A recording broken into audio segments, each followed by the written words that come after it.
ఆయన ఆయన దగ్గర ఉన్న గొప్ప విషయం ఏంటంటే కొంతమంది అసలు మన మన ఒపీనియన్స్కి వాల్యూ ఇవ్వరు కొంతమంది. యంగ్ జనరేషన్ పీపుల్ కూడా, లైక్ న్యూ జెన్ వాళ్ళు కూడా ఏ జనరేషన్ అయినా ఉంటారు, ఏ జనరేషన్లో అయినా ఉంటారు అలాంటి వాళ్ళు. కానీ ఆయన మన అభిప్రాయాలకి విలువనిస్తారు. ఆయన ఒకవేళ మనం అర్థం చేసుకోవడంలో ఏదన్నా పొరపాటు మనం ఉంటే మనల్ని కన్విన్స్ చేస్తారు ఆయన. ఒకవేళ కన్విన్స్ అయ్యే పరిస్థితి ఉంటే ఆయన కన్విన్స్ అవుతారు, కాదనుకుంటే వాళ్ళని కన్విన్స్ చేస్తారు. రెండూ ఉన్నాయి ఆయన దగ్గర. అందుకే ఆయన శంకర్ గారు అయ్యారు.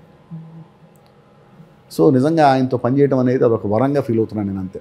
శంకర్ గారితో నేను పనిచేశాను, రాజమౌళి గారితో పనిచేశాను, శంకర్ గారితో పనిచేశాను.